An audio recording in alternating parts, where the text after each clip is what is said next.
Hello সবাইকে।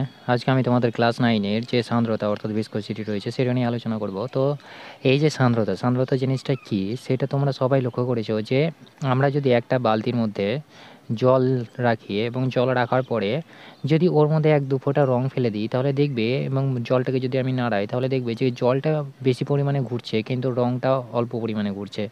এই যে ঘুরছে অর্থাৎ অল্প পরিমাণে কেন ঘুরছে সেই যে পিছনে যে কারণটা লুকিয়ে আছে সেই কারণটাই হচ্ছে আমাদের সান্দ্রতা, ঠিক আছে? অর্থাৎ সান্দ্রতা হচ্ছে কি এক ধরনের বল। এবার সান্দ্রতা বল মানে কি? সান্দ্রতা বল হচ্ছে যেটা আমাদেরকে কি করছে দুটো লেয়ারের মধ্যে বাধা সৃষ্টি করছে, ঠিক আছে? অর্থাৎ এই যে সান্দ্রতা বলটা কি করবে দুটো লেয়ারের মধ্যে বাধা সৃষ্টি করবে। এবার লেয়ার বলতে কি কোথায় পাবো আমি? লেয়ারটা হচ্ছে আমরা তরলের ক্ষেত্রে আমরা দেখতে পাই যে লেয়ার থাকে, তাই তো? অর্থাৎ আমরা যদি দুটো লেয়ার নিই, ধরে নাও এটা হচ্ছে জলের লেয়ার, এটা হচ্ছে একটা যে লেয়ার, ঠিক আছে? এবার এই যে আমি এইটা এত বড় হয় না, তবুও আমি মানে জাস্ট বোঝানোর জন্য আমি বলছি যে এই যে দুটো লেয়ার, ঠিক আছে? এই দুটো লেয়ারের মধ্যে যে এবার এই দেখো এই লেয়ারটা এই লেয়ারের উপরে রয়েছে, মানে এই লেয়ারটা ধরে নাও এই মানে একদম খুব কাছাকাছি রয়েছে, ঠিক আছে? এই লেয়ারটা খুব কাছে আছে, ঠিক আছে? মানে এইটা ধরে নাও লেয়ার, ঠিক আছে? এটা এ, এটা বি। এটা হচ্ছে দুটো জলের লেয়ার নিয়ে নিলাম। অর্থাৎ আমি যদি পাত্রের মধ্যে জল রাখি, ঠিক আছে? জলের আমি লেয়ারগুলোকে এইভাবে আমি নিয়ে নিলাম, ঠিক আছে? একটা আরেকটা লেয়ার নিয়ে নিয়েছি। এবার এই যে লেয়ারের মধ্যে কী হবে, দেখো এই যে তোমরা দেখবে যে নদী বা কোথাও যখন দেখো ড্রেনের মধ্যে কী হয় উপরে, অর্থাৎ আমাদের যে উপরের স্তর থাকে সেই উপরের স্তর বরাবর আমাদের যে প্লাস্টিক পলিথিনগুলো আছে সেগুলো ভেসে যায়, কিন্তু নিচে যে ভারী কোনো একটা যদি প্লাস্টিক থাকে বা কোনো একটা যদি ভারী ঢিল থাকে তাহলে সেইটা কিন্তু অতটা বেশি গতিতে যায় না। একটা উপরে যে গতিতে যাবে কোনো একটা বস্তুকে রাখলে পরে সেইটা যে গতিতে যাবে এটা অতটা গতিতে যায় না। এবার কেন যায় না সেটাই হচ্ছে আমাদের প্রশ্ন।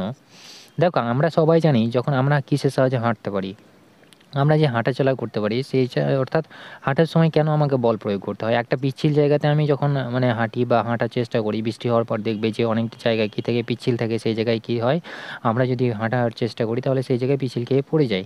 এবার কেন পড়ে যাই, ঠিক আছে? অর্থাৎ একটা বাইক কীভাবে চলছে? সেই প্রশ্নগুলোর উত্তর হচ্ছে আমাদের এখানে। দেখো বলে দিচ্ছি কেন হচ্ছে। তাহলে এই যে আমি ধরে নিলাম যে একটা ঢিল রয়েছে, ঠিক আছে? এটা পৃথিবী পৃষ্ঠ। এই যে ঢিল এবং পৃথিবী পৃষ্ঠের মধ্যে অর্থাৎ এই যে বস্তুটা মানে স্থিরভাবে দাঁড়িয়ে আছে তার কারণটা হচ্ছে এইখানে একটা ঘর্ষণ বল কাজ করে, অর্থাৎ যেটাকে আমরা বলি ফ্রিকশন, ঠিক আছে? যদি এই বলটা এই দিকে গতিশীল হয়ে থাকে তাহলে ফ্রিকশনটা কোন দিকে লাগবে? ফ্রিকশনটা সবসময় কী করবে? গতির বিরুদ্ধে মানে বাধা দেবে, ঠিক আছে? অর্থাৎ গতিটাকে বাধা দেওয়ার চেষ্টা করবে কি আমাদের ঘর্ষণ বলটা, ঠিক আছে? সেম একই রকম তোমরা দেখবে যে জাড্ডো পড়েছো, নিউটনের গতিসূত্রের সময় জাড্ডো পড়েছিলে। জাড্ডোর সময় কি দেখেছিলে যে স্থির বস্তু চিরকাল স্থির থাকছে আর গতিশীল বস্তু চিরকাল গতিশীল থাকার চেষ্টা করছে, তাই তো? অর্থাৎ আমরা যখন বাসের মধ্যে ছিলাম, বাসের মধ্যে যখন বসেছিলাম তখন কী ছিল, আমরা যখন ব্রেকটা কষছিল বাসওয়ালা তখন আমার কী হচ্ছিলো, পাটা আমার কোনো রকম কোনো পরিবর্তন হচ্ছিল না, কিন্তু আমাদের সামনেটা কী হচ্ছিলো, সামনের দিকে এগিয়ে পড়ছিল। কেন পড়ছিল? কারণ হচ্ছে এই পা আছে, পা এবং বাসের যে মেঝে রয়েছে সেই বাসের মেঝে এবং পা এর মধ্যে কি বল কাজ করছে? একটা ফ্রিকশন বল কাজ করছে। অর্থাৎ ফ্রিকশন বলটা একে সামনের দিকে এগোতে দিচ্ছে না। অর্থাৎ পা পা এটা যদি তোমরা ধরে নাও পা হয়ে, মানে এটা ধরে নাও পা, ঠিক আছে? এটা মেঝে। তাহলে এ কী করছে? ফ্রিকশন বল কী করছে? একে সামনের দিকে এগোতে দিচ্ছে না। সেই জন্য কী হচ্ছে? পাটা আটকে যাচ্ছে, ঠিক আছে? কিন্তু আমার উপরের অংশতে অতটা মানে আরেকটা যেহেতু অন্য কোনো বস্তুর সঙ্গে টাচ নাই, অর্থাৎ আমাদের মেঝের সঙ্গে যেহেতু টাচ ছিল পাটা, সেই জন্য কী ছিল? ফ্রিকশনটা কাজ করছিল। সবসময় মনে রাখবে যে ঘর্ষণটা কী করে? মানে গতির বিরুদ্ধে কাজ করে। অর্থাৎ ঘর্ষণ আমাদের কত রকমের হয়? 2 রকমের হয়। একটা হচ্ছে কি স্থিত ঘর্ষণ, একটাতে হচ্ছে চল ঘর্ষণ, ঠিক আছে? অর্থাৎ সাইকেল চালানোর সময় যে ঘর্ষণটা কাজ করে সেই ঘর্ষণটা হচ্ছে চল ঘর্ষণ, এবং স্থির থাকাকালীন অর্থাৎ এই বস্তুটা যখন স্থির ছিল তখন যে ঘর্ষণটা কাজ করছিল সেই ঘর্ষণটা কী হচ্ছে? স্থিতি ঘর্ষণ বা স্ট্যাটিক ফ্রিকশন। তো আমাদেরকে চলঘর্ষণ করতে গেলে কি করতে হয়? এই যে ফ্রিকশনটা অর্থাৎ বিপরীত দিকে যে ফ্রিকশনটা কাজ করছে, অর্থাৎ যে মানে ঘর্ষণটা কাজ করছে সেই ঘর্ষণের বিরুদ্ধে বল প্রয়োগ করতে হয়, ঠিক আছে? অর্থাৎ এই ফ্রিকশনকে ছাপিয়ে যেতে হবে, তবেই আমাকে কী করতে হবে? আমি এই বস্তুটাকে সামনের দিকে এগিয়ে নিয়ে যেতে পারবো, নইলে আমি পারবো না, ঠিক আছে? তো এই যে মানে স্থিতি ঘর্ষণ বা চল ঘর্ষণ এই যে দুটো রয়েছে, স্থিতি ঘর্ষণের মানটা হচ্ছে সবথেকে বেশি, ঠিক আছে? অর্থাৎ কোনো একটা বস্তুকে যখন ঠেলার সময় যে যা কষ্ট হবে, যদি চাকা লাগিয়ে দাও তাহলে চাকা লাগিয়ে সেটাকে যখনই গতিশীল হয়ে যাবে তখন তার মধ্যে ঘর্ষণ বল কমে যাবে, ঠিক আছে? তো ফ্রিকশন হচ্ছে কি স্থিতি ঘর্ষণের মান বেশি হয়। তো এই যে জিনিসটা অর্থাৎ এই যে গতির বিরুদ্ধে বাধা দিচ্ছে, এখানে দেখো এই যে বস্তুটা রয়েছে, অর্থাৎ আমি যদি দুটো বস্তু নিয়ে নিই, ঠিক আছে? দুটো বস্তু নিয়ে নিলাম। এটা হচ্ছে টেবিল, এটা হচ্ছে একটা বাক্স নিয়ে নিলাম, ঠিক আছে? এটা হচ্ছে বড় টেবিল আর এটা হচ্ছে বাক্স। এবার আমি এইটাকে ধরে ঠেলছি বা এইটাকে ধরে ঠেলছি, তাহলে কী হবে, এই যে যারা মানে এরা পরস্পরের কোথায় টাচ করে আছে, এই জায়গায়, অর্থাৎ এইটা হচ্ছে তাদের সারফেস টাচিং পয়েন্ট, ঠিক আছে? এই টাচিং পয়েন্টে কী হবে, তুমি যদি এইটাকে ঠেলো সামনের দিকে এগিয়ে নিয়ে যেতে চাও, তাহলে কী হবে, এই যে বস্তুটা রয়েছে অর্থাৎ এই যে সারফেসটা রয়েছে, সেই সারফেসে কী হবে, একটা ঘর্ষণ বল কাজ করবে কোন দিকে, এই যে গতিটা তুমি যেদিকে দেওয়ার চেষ্টা করছো তার বিরুদ্ধে, অর্থাৎ তার বিপরীত দিকে, ঠিক আছে? এটাকে অনেক সময় বলা হয় যে আপেক্ষিক গতির বিরুদ্ধে যে বলটা দেওয়া হয় সেটা হচ্ছে ফ্রিকশন, ঠিক আছে? তাহলে এই যে আপেক্ষিক গতির বিরুদ্ধে যেটা কাজ করে সেটা হচ্ছে আমাদের ফ্রিকশন, সেটা কী করবে, গতিকে বাধা দেওয়ার চেষ্টা করবে। এবার দেখো, এই যে বস্তুটাকে আমি যখন ঠেলছি, ঠেলার সময় কী হচ্ছে, একটা আপেক্ষিক গতি সৃষ্টি ছিল, ওরা মানে দুজনেই যে মানে এর গতি রয়েছে, এর গতি রয়েছে। এবার এদের গতির পার্থক্যটা যদি আমি বার করি তাহলে সেটাই হচ্ছে আপেক্ষিক গতি, ঠিক আছে? তো এই যে ফ্রিকশনটা কাজ করছে, এই যে গতিটা আমি দেওয়ার চেষ্টা করছি, সেই গতিকে মানে বাধা দেওয়ার চেষ্টা করছে, ঠিক আছে? তো এই যে বাধা দেওয়ার চেষ্টা করছে, তাহলে এইখানে আমাদের কী হচ্ছে, ঘর্ষণ বল কাজ করছে। তো সেম একই, এই যে ঘর্ষণ বলটা কী হচ্ছে, একে তো বাধা দিচ্ছে, তার মানে কি এখানে একটা খাঁজ হিসেবে কাজ করছে। এবার এ সামনের দিকে এগিয়ে যেতে চাইছে, কিন্তু এ মানে এগিয়ে নিয়ে যেতে চাইছে না। কিন্তু এই যে সারফেসটা রয়েছে, ঠিক আছে? এবার এই যে মানে ঘর্ষণ বলটা, তাহলে এর মধ্যেও তো একটা ঘর্ষণ বল কাজ করছে। এই ঘর্ষণ বলটা মানে এর মধ্যেও তো একটা খাঁজ রয়েছে, তাই না? তাহলে সেই খাঁজটা কী করবে, এই যে বস্তুটা রয়েছে এই বস্তুটাকে সামনের দিকে এগিয়ে নিয়ে যেতে চেষ্টা করবে, ঠিক আছে? অর্থাৎ এই ব্লকটা কী করবে, এই ব্লকটাকে সামনের দিকে এগিয়ে নিয়ে যেতে চেষ্টা করবে, ঠিক আছে? তাহলে এখানে ঘর্ষণ বলটা কোন দিকে কাজ করবে, এদিকে কাজ করবে, ঠিক আছে? তো সেম একই রকমভাবে যদি আমি দুটো লেয়ার হিসেবে কল্পনা করি, ঠিক আছে? দুটো লেয়ার বা জলের দুটো লেয়ারকে কল্পনা করি, তাহলে দুটো লেয়ারের মধ্যে যে বাধা সৃষ্টি করছে, অর্থাৎ যে বলটা কী করছে, দুটো লেয়ারকে বাধা দিচ্ছে, সেই বাধা দেওয়ার বলটাকে, অর্থাৎ সেটাকে আমরা কী বলি, সেটাকে আমরা বলছি সান্দ্র বল, ঠিক আছে? অর্থাৎ সেটাকে আমরা বলি ভিসকোসিটি ফোর্স। তো আশা করি ভিসকোসিটি ফোর্স বুঝতে পেরেছ। তাহলে যে কোনো পরিবাহীর ক্ষেত্রে কি হয়, আমরা লেয়ার পাই, এখানে কিন্তু আমাদের ফ্রিকশানটা আসবে না, ঠিক আছে? ফ্রিকশানটা তখনই আসবে যখন দুটো বস্তু আলাদা আলাদা হবে। এখানে ফ্রিকশানটা কখন আসবে, এবং এই যে ফ্রিকশানটা দেখো, দুটো বস্তু আলাদা নিয়েছি, ঠিক আছে?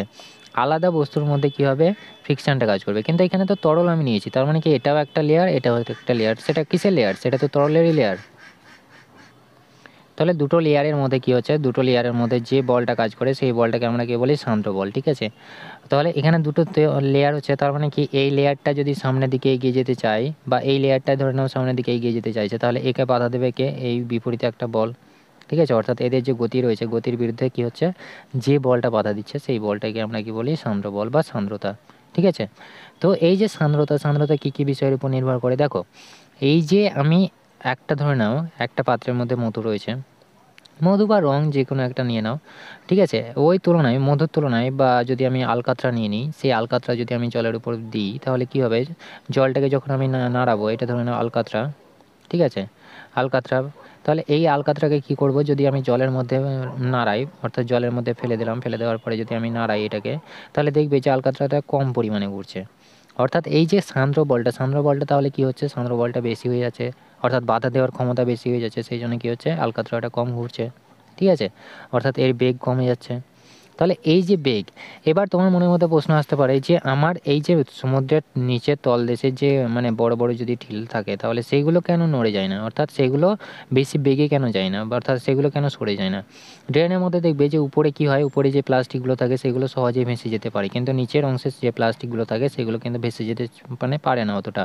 কেন পারে না, কারণ হচ্ছে যে এখানে দেখো, এইটা ধরে নাও জলের লেয়ার, ঠিক আছে? এখানে জলের অণু রয়েছে, তাহলে এই যে লেয়ারটা রয়েছে, এই লেয়ারের মধ্যে কী হচ্ছে, একটা দেখো এইখানে কী হচ্ছে, যে বাধা দেওয়ার বলটা, অর্থাৎ এই যে লেয়ারটার সঙ্গে এই যে মানে মেঝের, অর্থাৎ পৃথিবীর যে পৃষ্ঠ রয়েছে, ভূমি যে অর্থাৎ বেড রয়েছে, রিভার বেড, ঠিক আছে? সেই যে মানে অংশটায়, অর্থাৎ এখানে কী হচ্ছে, এই যে বলটার পরিমাণ বেশি হয়ে যাচ্ছে, অর্থাৎ ভিসকোসিটির যে ফোর্সের পরিমাণ, সেই ভিসকোসিটি ফোর্সটা কী হচ্ছে, বেশি হয়ে যাচ্ছে। এবার ভিসকোসিটি ফোর্স যদি বেশি হয়ে যায় তাহলে কী হবে, এখানকার যে মানে গতিটা রয়েছে, অর্থাৎ যে জলের মলিকুলগুলো রয়েছে, সেই মলিকুলগুলো কী হচ্ছে, বাধা পাচ্ছে। বাধা পেলে পরে কী হবে, জলটা এগোতে পারছে না, ঠিক আছে? জলটা এগোতে না পারার জন্য এখানে কী হচ্ছে, বেগটা কমে যাচ্ছে, তাহলে এটাই হচ্ছে কারণ যে নিচের তলদেশের কী হচ্ছে বেগটা যেহেতু মানে কম থাকছে, সেই জন্যই কী হচ্ছে নিচের যে প্লাস্টিক বা বিভিন্ন রকমের মানে আবর্জনাগুলো কী হচ্ছে সে এক জায়গা থেকে আরেক জায়গায় যেতে অনেকক্ষণ সময় লাগছে। কিন্তু উপরে যদি ভাসমান কোনো একটা পদার্থ থাকে সেইটা কী হচ্ছে সেটা খুব দ্রুত চলে যেতে পারছে। তার কারণ হচ্ছে যে এই যে ফ্রিকশন বলটা মানে অর্থাৎ আমাদের যে ভিসকোসিটি ফোর্স, সেই ভিসকোসিটি ফোর্স যত আমি উঁচুতে যাব তত কী হবে কমে যাবে, ঠিক আছে। কমে যাওয়ার কারণে কী হচ্ছে বেগের পরিমাণটা বেড়ে যায়। বেগের পরিমাণ বেড়ে গেলে পরে কী হবে সে দ্রুত বেগে বেরিয়ে যাবে, ঠিক আছে, দ্রুত বেগে বেরিয়ে যায়। এই জন্যই কী হয় যে আমাদের ভিসকোসিটির জন্যই আমাদের কী হয় যে উপরে ভাসমান যে সমস্ত মানে বস্তুগুলো রয়েছে, উপরে ভাসমান যে সমস্ত বস্তুগুলো রয়েছে সেগুলো কী হয় দ্রুত গতিতে এগিয়ে যেতে পারে। তাহলে এটাই হচ্ছে কারণ।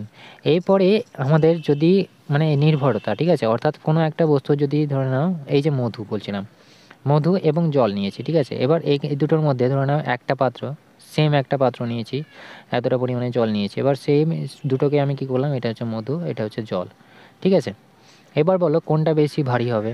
তাহলে নিশ্চয়ই মধুটাই বেশি ভারী হবে। তো এখানে কি রয়েছে মধুর যে মলিকিউলগুলো রয়েছে অর্থাৎ মধুটা যে অণুগুলো দিয়ে গঠিত হয়, এই জলের অণু কি আমরা জানি H2O, ঠিক আছে। সেম একই রকম মধুটা যে অণু দিয়ে তৈরি হচ্ছে সেই অণুটা কি হচ্ছে অনেকটাই ঘন ঘন থাকছে, ঠিক আছে। অর্থাৎ অণুর যে ভর বা মলিকুলার যে ওয়েট, ঠিক আছে, মলিকিউলার ওয়েট অর্থাৎ মলিকিউলের পরিমাণ যত বেশি হবে তত কী হবে মলিকুলার ওয়েট বৃদ্ধি পাবে, ঠিক আছে। তো মলিকুলার ওয়েট যত বাড়বে তত কী হবে সান্দ্রতা কমে যাবে, অর্থাৎ এই যে সান্দ্রতা বল, এই যে সান্দ্রতা বল অর্থাৎ সান্দ্রতা বল বেড়ে যাবে, ঠিক আছে। অর্থাৎ কারণ কেন হচ্ছে এখানে যে মলিকিউলগুলো রয়েছে, এবার দেখো যত আমার মলিকিউলের সংখ্যা বাড়বে তত কী হবে বাধা দেওয়ার ক্ষমতা বাড়বে। বাধা দেওয়ার ক্ষমতা মানে কি সান্দ্রতা বল আমার বেশি হবে, ঠিক আছে। অর্থাৎ যত মলিকুলার ওয়েট যত বাড়বে তত কী হবে সান্দ্রতা বল বা সান্দ্রতা বাড়বে, ঠিক আছে, সান্দ্রতা বাড়বে। তো বুঝতেই পারছো যে মলিকুলার ওয়েটগুলো মানে কি এই যে গঠনগত অণুর সংখ্যা যত বাড়বে তত কী হবে বাধা দেওয়ার ক্ষমতা বাড়বে, বাধা দেওয়ার ক্ষমতা বাড়লে পরে সান্দ্রতা বেড়ে যাবে। এটাই হচ্ছে কারণ। তারপরে যদি আমার টেম্পারেচার, অর্থাৎ আমরা কি জানি প্রবাহী মানে কি, প্রবাহী মানে হচ্ছে যেটা প্রবাহিত হতে পারে, অর্থাৎ ফ্লুইড জিনিসটা কি, ফ্লুইড মানে হচ্ছে প্রবাহিত হতে পারে। তাহলে আমি যে এটা পাচ্ছি তাহলে এটা কি শুধুমাত্র জলের ক্ষেত্রেই হবে, জলের ক্ষেত্রে প্রযোজ্য না জল ছাড়া অন্য কিছুতে প্রযোজ্য হবে? তো এটা মানে গ্যাসের ক্ষেত্রে প্রযোজ্য হয়, তাই তো, গ্যাসটা প্রবাহিত হতে পারে। তাহলে গ্যাসের ক্ষেত্রে কি হবে? তো গ্যাসের ক্ষেত্রে এই জিনিসটা একটুখানি মানে অন্যরকম, ঠিক আছে। তো এই অন্যরকম বলতে গেলে কি হবে, গ্যাসটা তো কী দিয়ে তৈরি, গ্যাসটা কী দিয়ে তৈরি হচ্ছে, গ্যাসটা বিভিন্ন রকমের মলিকুল দিয়ে তৈরি হচ্ছে, তাই তো। ওটা হচ্ছে কি একটা বিভিন্ন রকমের মলিকুল অর্থাৎ কার্বন, হাইড্রোজেন এগুলো সমস্ত কি সেগুলো হচ্ছে কি গ্যাস, তাই তো। তাহলে এই যে গ্যাসের অণুগুলো, এবার যদি আমি টেম্পারেচার বাড়াই, জিনিসটা একটু বলছি, দেখো টেম্পারেচার যদি আমি বাড়াই তাহলে কি হবে, টেম্পারেচার বাড়ালে এই যে মানে এই যে মলিকিউল দিয়ে তৈরি হচ্ছে যে মানে পদার্থটা বা যে ম্যাটারটা অর্থাৎ যে তরলটা আমি নিয়েছি সেই তরলটা পদার্থ দিয়ে তৈরি হচ্ছে অর্থাৎ মলিকিউল দিয়ে তৈরি হচ্ছে। এবার যত আমি টেম্পারেচার বাড়াবো তত আমরা কি জানি যে মলিকুলার যে মানে স্ট্রাকচার রয়েছে অর্থাৎ গঠনগত অণুগুলোর কী হয় দ্রুত বেড়ে যায়, ঠিক আছে। অর্থাৎ যে মানে অণু দিয়ে তৈরি হয়েছে সেই অণুগুলোর কী হয় দূরত্ব বেড়ে যায়। এবার যদি দূরত্ব বেড়ে যায় ধরে নাও এই কাছাকাছি ছিল, ঠিক আছে, কাছাকাছি ছিল, তাহলে এদের মধ্যে কী ছিল নিচে যে অণুগুলো ছিল তাদের কী ছিল তাদের মধ্যে একটা ঘর্ষণ বল অর্থাৎ যে বলটা কাজ করছিল। তাহলে এখানে দেখো যে উষ্ণতা যত আমি বাড়াবো তত কী হবে এই যে মলিকুলগুলো কী হবে দূর সরে যাবে, ঠিক আছে। দূর সরে গেলে কী হবে এদের মধ্যে যে বাধা দেওয়ার ক্ষমতা অর্থাৎ বাধা দেওয়ার ক্ষমতা কী হবে কমে যাবে, ঠিক আছে। অর্থাৎ তরলের ক্ষেত্রে কী হয় তরলের ক্ষেত্রে কমে যায়, ঠিক আছে। তরলের ক্ষেত্রে অর্থাৎ জলের ক্ষেত্রে আমরা যদি নিই তাহলে জলের ক্ষেত্রে কী হবে জলের ক্ষেত্রে বাধা দেওয়ার ক্ষমতাটা কমে যায়, ঠিক আছে, কমে যায়, অর্থাৎ সান্দ্রতা কমে যায়, সান্দ্রতা কমে যায়। কিন্তু গ্যাসের ক্ষেত্রে উল্টো হয়, গ্যাসের ক্ষেত্রে উল্টো বলতে গেলে কী হবে যদি তুমি উষ্ণতা বাড়াও অর্থাৎ এটা যে ধরনের পাত্রের মধ্যে যদি তুমি গ্যাস রাখো, ঠিক আছে, গ্যাসের অণুগুলো দূরভাবে আছে, ঠিক আছে। এবার তুমি এখানে হিট দিচ্ছ, ঠিক আছে, হিট দিলে পরে কী হবে এই যে অণুগুলো রয়েছে অণুগুলো কী হবে অণুগুলো গরম হবে, গরম হলে পরে কী হবে আমরা কি জানি যে গরম হাওয়া কোন দিকে আসে, গরম হাওয়া উপরে হালকা উপরে চলে আসে, তাই তো। তাহলে এগুলো সবগুলো কী হবে এগুলো সব উপরে চলে আসবে, উপরে চলে আসলে কী হবে এই মলিকুলগুলো কাছাকাছিভাবে অবস্থান করবে এবং কাছাকাছিভাবে অবস্থান করলে কী হবে এদের ঘনত্ব বেড়ে যাবে, ঘনত্ব বেড়ে গেলে কী হবে মলিকুলার ওয়েট বেড়ে যাবে, ঠিক আছে। মলিকুলার ওয়েট বেড়ে গেলে কী হবে এই অংশটায় যে সান্দ্রতা পাবো সেই সান্দ্রতা আমাদের বেড়ে যাবে, ঠিক আছে, সান্দ্রতার পরিমাণ আমাদের বৃদ্ধি পেয়ে যাবে। তাহলে এই যে ঘটনাগুলি ঘটছে, তাহলে এই যে ঘটনাগুলির পিছনে কে আছে আমাদের, অর্থাৎ এই যে মানে বাধা দিচ্ছে, বাধা দেওয়ার ক্ষমতাগুলোকে কি, তাহলে সেগুলোর সাহায্যে আমরা বলতে পারি যে আমাদের সান্দ্রতা কাজ করছে। অর্থাৎ এই যে বাধা দেওয়ার ক্ষমতা, অর্থাৎ গতির বিরুদ্ধে, অর্থাৎ এটাকে যদি আমি আরেকটু ভালোভাবে দেখি তাহলে কী হবে, ধরে নাও আমি লেয়ার হিসেবে কল্পনা করলাম, ঠিক আছে। অর্থাৎ এটাকে ধরে নাও আমি 1 নম্বর লেয়ার দিলাম, এটা 2 নম্বর লেয়ার, ঠিক আছে। অর্থাৎ আমরা কি জানতে পারলাম যে 1 নম্বর লেয়ার, অর্থাৎ এটা যদি আমি ভূমি ধরি, তাহলে 1 নম্বর লেয়ারের বেগটা কম হবে 2 নম্বরের তুলনায়, ঠিক আছে। তাহলে 2 নম্বরের তুলনায়, তাহলে এই যে সান্দ্র বল বলতে তোমার এই যে মানে এই 1 নম্বর স্তর, ঠিক আছে, এটা হচ্ছে 1 নম্বর স্তর যদি আমি ধরি, তাহলে এই যে বিপরীত দিকে, অর্থাৎ এই যে 2 নম্বর স্তর, ঠিক আছে, বা 1 নম্বর স্তর, 2 নম্বর স্তরকে বিপরীত দিকে যে বল ক্রিয়া করায়, অর্থাৎ বিপরীত দিকে যে বল ক্রিয়া করে বাধা দেয়, সেই বলটাই হচ্ছে আমাদের সান্দ্র বল, ঠিক আছে। তাহলে বিপরীত দিকে যে বাধা দিচ্ছে, অর্থাৎ এটা দেখো না, এটা হচ্ছে একটা প্রথম লেয়ার, ঠিক আছে, এটা হচ্ছে দ্বিতীয় লেয়ার। তাহলে প্রথম লেয়ারটা এটা গতিবেগে যাচ্ছে, ঠিক আছে, বেগে যাচ্ছে, তাহলে একে বাধা দিচ্ছে কে, 1 নম্বরটা। তাহলে 1 নম্বর স্তর 2 নম্বর স্তরকে যে বল দ্বারাই বাধা দেয়, সেই বলটাকে আমি কি বলবো, সেই বলটাকে আমি সান্দ্র বল বলবো। তাহলে বুঝতে পারলে যে সান্দ্র বল যত বেশি হবে, বেগ তত কী হবে, কমে যাবে, ঠিক আছে। অর্থাৎ সান্দ্রতা যত বেশি হবে, সান্দ্রতা যদি আমার বেশি হয়ে যায়, তাহলে কী হবে, বেগটা আমার কমে যাবে। তাহলে এই জিনিসটা থেকে তুমি বুঝতে পেরেছো যে সান্দ্রতা যার যত বেশি হবে তার ক্ষেত্রে সে বেগটা তত কম হবে, ঠিক আছে। তো এবার একটা পাইপ থেকে যদি জল পড়ে, ঠিক আছে, সবাই দেখেছো যে একটা পাইপ, ঠিক আছে, পাইপের তোমরা যখন নলকূপ দেখো তখন কি হয়, সেটা থেকে জল পড়ে, তাই তো। জলটা যখন নিচে পড়ে তখন দেখবে যে এই যে কাছাকাছি যে অংশটা রয়েছে, সেই কাছাকাছি অংশটা জলটা গোছ হয়ে পড়ে, তাই তো। কিন্তু যত লুজ হয়ে যায় তত কী হয়ে যায়, ছিটকে একটু দূর পড়ে। কেন এরকম হয়? কারণ হচ্ছে যে এই যে অংশটা রয়েছে, এই অংশটায় কী হচ্ছে, এই যে এই অংশটাতে যে প্রবাহটা হয়, সেই প্রবাহটাকে কী বলা হয়, অর্থাৎ পাইপ থেকে যে বেগ, অর্থাৎ এখানে কী হয়, এখানে বেগটা কম হয়, ঠিক আছে। অর্থাৎ এখানে ফ্রিকশন হয়ে এসেছিলো, অর্থাৎ এটার মধ্যে কী হয়েছিল, সান্দ্রবল কাজ করছিল, অর্থাৎ দেওয়ালের গায়ে লেগে সান্দ্রবল কাজ করছিল। তাহলে এখানে সান্দ্রবল বেশি ছিল এই জায়গাটা কাছাকাছি অঞ্চলে, তাহলে সান্দ্রবল বেশি থাকার জন্য কী হচ্ছে, এখানে বেগটা কমে যাচ্ছে, তার কি এখানে বেগ কম, তাই তো। তাহলে যে অংশে বেগটা কম হয় সেই অংশটাকে কী বলা হয়, অর্থাৎ জলগুলো একদম গোছ হয়ে পড়ে, সেইগুলোকে কী বলা হয়, সেইগুলোকে বলা হয় ধার বেগ, ঠিক আছে। অর্থাৎ ধার বেগ বা স্ট্রিম লাইন ফ্লো, ঠিক আছে, স্ট্রিম লাইন ফ্লো, ঠিক আছে। অর্থাৎ সেটা কী হবে, একদম ধার বলতে গেলে কী বোঝায়, গোছ হয়ে পড়বে, ঠিক আছে। অর্থাৎ গোছ হয়ে যখন পড়বে তখন সেটাকে আমরা কী বলবো, ধারবেগ বলবো। এবং এখানে দেখো যে এখানে কী হচ্ছে, আমাদের যে সান্দ্রতা, অর্থাৎ আমাদের কী হচ্ছে, এখানে বাধা দেওয়ার ক্ষমতাটা কমে যাচ্ছে আস্তে আস্তে। তাহলে কমে গেলে কী হবে, জলটা ছিটকে পড়ে যাচ্ছে। তাহলে এখানে কী হচ্ছে, আমাদের সান্দ্রতা বল কমে যাচ্ছে, সান্দ্রতা বল কমে যাওয়ার জন্য এখানে কী হচ্ছে, জলের যে বেগটা থাকে সেই বেগটা বেশি হয়, ঠিক আছে। বেগটা বেশি হওয়ার কারণে কী হচ্ছে, এখানে যে বেগটা পাবো সেই বেগটাকে বলা হয় কি, সেই বেগটাকে বলা হয় অশান্ত প্রবাহ, ঠিক আছে। অর্থাৎ এখানে যে প্রবাহটা পাওয়া যায় সেটাকে বলা হয় অশান্ত প্রবাহ। তাহলে অশান্ত প্রবাহ বুঝতে পারলে, তাহলে যেখানে সান্দ্রতা কম সেখানে জলের বেগটা বেশি, জলের বেগটা যেখানে বেশি সেখানে কী হচ্ছে, সেখানে অশান্ত প্রবাহের সৃষ্টি হচ্ছে, যেটাকে আমরা কী বলি, যেটাকে আমরা যেখানে কী বলবো, তোমার বেগটা বেশি হয়ে যাচ্ছে, ঠিক আছে। অর্থাৎ বেগ কখন বেশি হবে, যখন আমার সান্দ্রতা কম হবে, ঠিক আছে। সান্দ্রতা কমে গেলে পরে কী হবে, বেগটা বেশি হয়ে যাচ্ছে, সেই জন্য যে প্রবাহটা পাবো সেটা হচ্ছে অশান্ত প্রবাহ। এখানে একই গতিতে আসবে না, অর্থাৎ এখানে বেগটা একদম বিভিন্ন রকম হবে, ঠিক আছে। এবং এই দুটো বেগের মাঝামাঝি যে বেগটা পায় সেটা হচ্ছে কি সন্ধিবেগ, ঠিক আছে, বা ক্রিটিক্যাল ভেলোসিটি।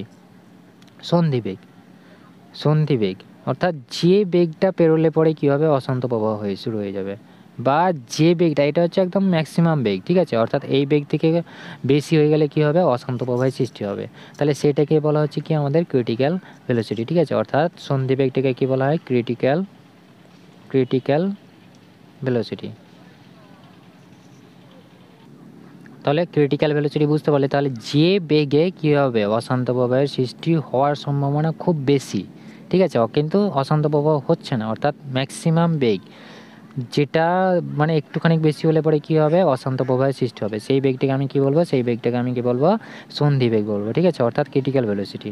এবার এই যে বেগ, তাহলে এই যে বেগটা রয়েছে ধার বেগ যেটাকে আমরা বলছি বা স্ট্রিম লাইন ফ্লো বলছি যেটাকে বলছি, তাহলে স্ট্রিম লাইন ফ্লোর ক্ষেত্রে দেখতে পাচ্ছি যে জলটা গোছ হয়ে পড়ছে, তাই তো? তাহলে সেগুলোর ক্ষেত্রে কী পাবো? একটা নির্দিষ্ট লেয়ার পাবো, ঠিক আছে? তো প্রশ্ন হচ্ছে যে এই লেয়ারগুলো কী হবে, যে কোনো একটা বিন্দুতে যদি আমি একটা মলিকুলার বেগ হিসাবে কল্পনা করি, তাহলে এই বেগের একটাই নির্দিষ্ট দিক পাবো, ঠিক আছে? এবার এখানে তোমাদেরকে প্রশ্ন করে যে এই যে মানে স্ট্রিম লাইন ফ্লোর ক্ষেত্রে যে গতি মানে যে স্তরগুলো পায় সেই স্তরগুলি পরস্পরকে কেন মানে পরস্পরকে স্পর্শ কেন করে না?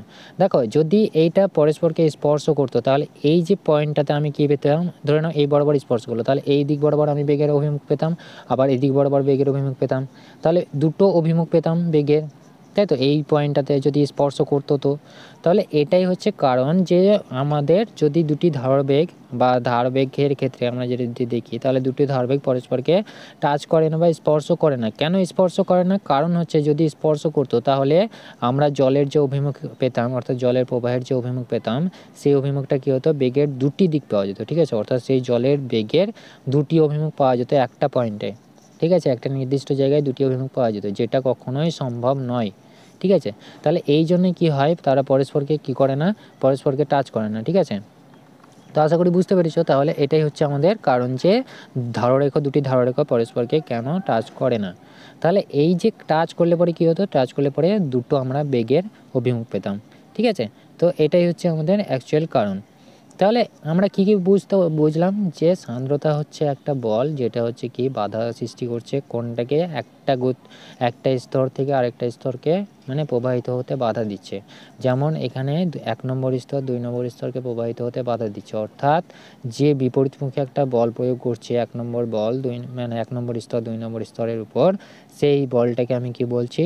সান্দ্রতা বল বলছি। এবং এই সান্দ্রতা বল থাকার কারণে যখন আমি জলটাকে নাড়াচ্ছিলাম, জলের নাড়ানোর ফলে জলটা যখন একটা দ্রুত বেগে ঘোরার পরে আমি যদি 1 ফোঁটা আলকাতরা দিয়ে দিই, তাহলে আলকাতরার বেগ এবং জলের বেগ বিভিন্ন হয়ে যায়। কেন হয়ে যায়? কারণ সান্দ্রতা বেশি হয়ে যায় আলকাতরার, এবং সান্দ্রতা বেশি হওয়ার কারণে কী হচ্ছে? জলের বেগটা বেশি কিন্তু সান্দ্রতার বেগটা কম, ঠিক আছে? যেহেতু সান্দ্রতা বেশি ওর, ঠিক আছে? তাহলে এই যে আমরা এটাকে আমি কি বলতে পারি? এটাকে আমরা ফ্রিকশানের মতো হিসাবে তুলনা করতে পারি। কিন্তু ফ্রিকশানটা কী হচ্ছে? ফ্রিকশানটা দুটি আলাদা আলাদা বস্তুর ক্ষেত্রে প্রযোজ্য হচ্ছে। আর ওখানে কী হচ্ছে? ওখানে কোনো লেয়ার নাই, এখানে কী হচ্ছে? দুটো লেয়ারের মধ্যে যখনই কাজ করবে তখন সেটাকে কী বলবো আমরা? ভিসকসিটি ফোর্স, ঠিক আছে? অর্থাৎ ভিসকাস ফোর্স, সেটাকে কী বলবো? ভিসকাস ফোর্স বলবো। তাহলে আশা করি বুঝতে পেরেছো। এরপরে আমরা দেখব যে এর ক্ষেত্রে কী ধরনের মানে সমীকরণটা কী পাবো, ঠিক আছে? তাহলে ধরে নেওয়া আমাদের কী হয়? আমাদের প্লাবতা অর্থাৎ ফ্লুইড যেটা রয়েছে সেই ফ্লুইড কী হয়? আমরা গ্যাসের ক্ষেত্রেও দেখতে পাই, আবার কি দেখতে পাই? জলের ক্ষেত্রেও দেখতে পাই, তাই তো? অর্থাৎ জল এবং গ্যাস দুটোর ক্ষেত্রেই আমাদের প্রবাহের ধর্ম রয়েছে দুটোর। তাহলে প্রবাহিত হওয়ার ধর্ম রয়েছে। ধরে নিলাম যে কোনো একটা বস্তু উপর থেকে নিচে পড়ছে, ঠিক আছে? তার মানে কি আমরা গ্যাসের ক্ষেত্রেও আমরা কি দেখতে পাই? সেটার ক্ষেত্রে আমরা সান্দ্রতা বল কাজ করবে সেটাও আমরা দেখতে পাই, ঠিক আছে? তাহলে আমি একটা বলকে ধরে নিলাম, ঠিক আছে? অর্থাৎ এই যে বলটা পড়ছে তার বলটার ব্যাসার্ধ আমি ধরে নিলাম যে r ব্যাসার্ধ, ঠিক আছে?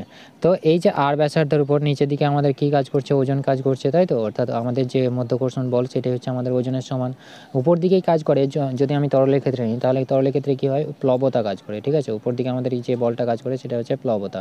তাহলে এই যে প্লবতা এবং এরকে বাধা দিচ্ছে কে? অর্থাৎ এই যে ওজনের বিরুদ্ধে বাধা দিচ্ছে কে? তাহলে বলটা নিচের দিকে পড়ার চেষ্টা করছে আর এটাকে বাধা দিচ্ছে কে? আমাদের সান্দ্র বল, ঠিক আছে? সান্দ্রতা বা সান্দ্র বল যেটাকে যা বলবে, ঠিক আছে? তাহলে সান্দ্র বল এটা কী হলো? তাহলে দেখো এই যে ওজন সমান আমি কী হচ্ছে? এই দুটো বলের যোগফল। তাহলে ওজন সমানই আমি বলতে পারি যে এই দুটোর যোগফল, অর্থাৎ প্লবতা প্লাস সান্দ্রতা এই দুটো মিলে কী তৈরি করছে আমাদের? এই যে ওজন, এই ওজনের বিরুদ্ধে কাজ করছে, তাই তো? তাহলে W সমানই হচ্ছে কি আমাদের এই দুটোর যোগফল, ঠিক আছে? তো এই যে আমরা যে বেগটা পাবো, অর্থাৎ এই যে বস্তুটা রয়েছে সেটা কত বেগে যাবে তার জন্য যে সমীকরণটা পাই সেটা হচ্ছে কি V সমান, তো এই ক্ষেত্রে যে বেগের সমীকরণটা পাবো সেটা হচ্ছে কি 2/9 r², ঠিক আছে? r² capital D minus small d by eta, ঠিক আছে? Into G. তো এই যে ক্যাপিটাল ডি বলতে গেলে যে বলটা নিয়েছে সেই বলটার কী হচ্ছে? সেই বলটার যে ঘনত্বটা রয়েছে, অর্থাৎ বস্তুর যে উপাদানের ঘনত্ব, সেই উপাদানের ঘনত্বটা হচ্ছে ক্যাপিটাল ডি। অর্থাৎ ক্যাপিটাল ডি সমান কী হচ্ছে? বস্তুর উপাদানের ঘনত্ব, ঠিক আছে। বস্তু উপাদানের ঘনত্ব স্মল ডি হচ্ছে যে মাধ্যমের মধ্য দিয়ে পড়ছে, এটা যদি বায়ু মাধ্যম হয় বা জল মাধ্যম হয় তাহলে সেই মাধ্যমের ঘনত্ব আমি নেব, ঠিক আছে। তাহলে মাধ্যমের ঘনত্ব, ঠিক আছে। আর জি তো বুঝতেই পারছো অভিকর্ষজ ত্বরণ, ঠিক আছে। আর ইটাটা হচ্ছে যে আমি মানে যে সান্দ্রতা নিয়েছি সেই সান্দ্রতার যে সান্দ্রতাঙ্ক পাবো সেই সান্দ্রতাঙ্কের মান হচ্ছে ইটা, ঠিক আছে। এইটাকে কি বলা হয়? ইটা বলা হয়, ঠিক আছে। ইটা, যেটাকে বলা হয় ইটা, এটাই হচ্ছে কি সান্দ্রতাঙ্ক। তাহলে এটা হচ্ছে কি আমাদের সান্দ্রতাঙ্ক, ঠিক আছে, সান্দ্রতাঙ্ক। আর আরটা হচ্ছে কি? আরটা হচ্ছে ব্যাসার্ধ। আরটা হচ্ছে কি যে গোলকটা নিয়েছে অর্থাৎ যে বলটা নিয়েছে সেই বলটার ব্যাসার্ধ বা মলিকুলের ব্যাসার্ধ, ঠিক আছে, ব্যাসার্ধ। তাহলে এটাই হচ্ছে আমাদের ইকুয়েশান। তাহলে এই ইকুয়েশান থেকে আমাদের যদি বলে কি বেগটা কত হবে, তোমাকে যদি এই ডেটাগুলো বলে দেয় তাহলে ডেটাগুলো থেকে বেগটা তুমি সহজেই বার করে নিতে পারবে। তো এখানে সবথেকে ইম্পর্টেন্ট কোয়েশ্চেন হচ্ছে যে এটা হচ্ছে কি মানে এখানে তোমাদের যে প্রশ্নগুলো আসবে সেটা হচ্ছে কি আমাদের মানে সান্দ্রতা কাকে বলা হয়, সান্দ্রতার ক্ষেত্রে মানে কোন কোন মানে কার কার ক্ষেত্রে সান্দ্রতা দেখা যায়, ঠিক আছে। যদি জলের মধ্যে মানে অ্যালকোহল বা অন্য কোনো কিছু যদি আমি ফেলে দিই, রং ফেলে দিই, তাহলে সেটা কেন ধীরে করে, তাহলে এইগুলো হচ্ছে প্রশ্ন। তারপরে এই যে সান্দ্রতাঙ্কের ক্ষেত্রে আমরা যে ধারবেগ পাই সেই ধারবেগগুলো পরস্পরকে ছেদ করে না কেন, তাহলে কি বলবে? যদি ছেদ করতো তাহলে দুটো একই বিন্দুতে দুটো গতির অভিমুখ পেতাম, তাহলে দুটো গতির অভিমুখ একটা বিন্দুতে কখনোই সম্ভব নয়, সেই জন্য কী হচ্ছে পরস্পরকে ছেদ করছে না। আর কি বললাম যে উষ্ণতা বাড়ালে কী হবে? তরলের ক্ষেত্রে ডেনসিটি অর্থাৎ সান্দ্রতাঙ্ক কমে যায় এবং কিন্তু মানে গ্যাসের ক্ষেত্রে কী হয়? সান্দ্রতাঙ্ক বেড়ে যায়। আর কি বললাম?